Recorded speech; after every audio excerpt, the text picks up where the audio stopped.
Matthieu, chapitre 18. À ce moment-là, les disciples s'approchèrent de Jésus et dirent, « Qui donc est le plus grand dans le royaume des cieux ?»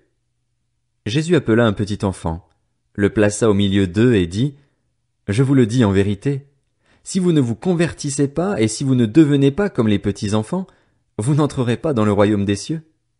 C'est pourquoi, celui qui se rendra humble comme ce petit enfant sera le plus grand dans le royaume des cieux.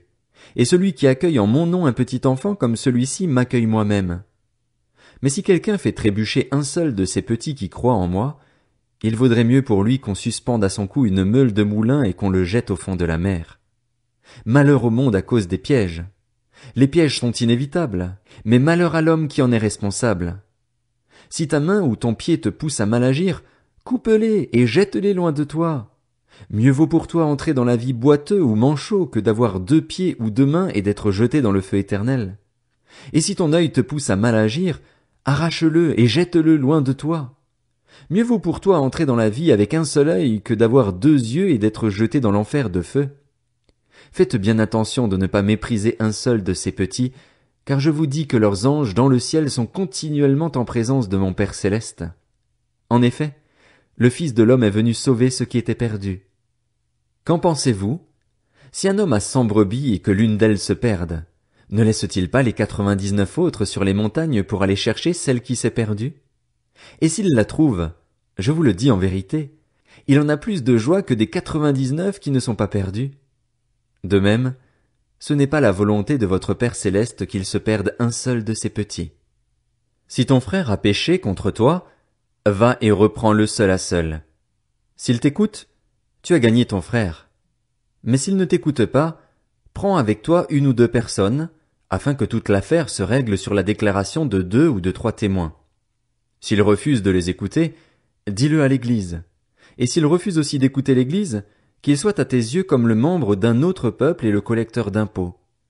Je vous le dis en vérité, tout ce que vous lierez sur la terre aura été lié au ciel, et tout ce que vous délierez sur la terre aura été délié au ciel.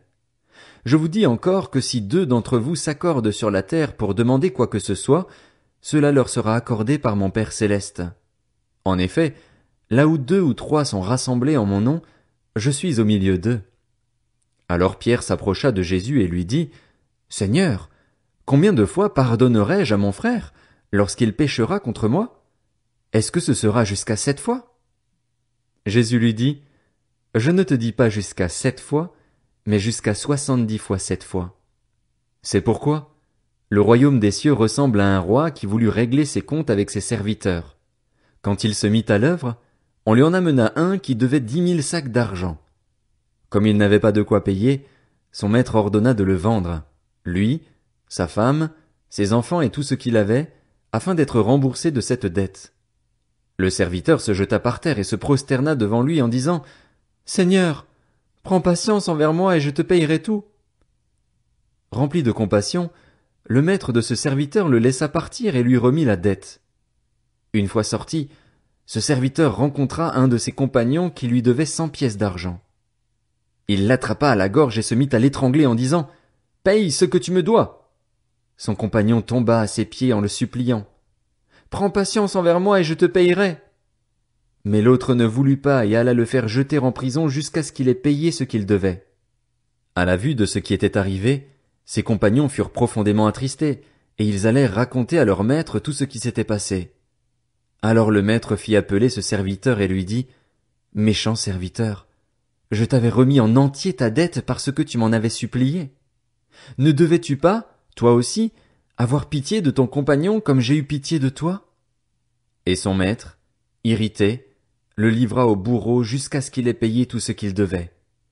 C'est ainsi que mon Père céleste vous traitera, si chacun de vous ne pardonne pas à son frère de tout son cœur.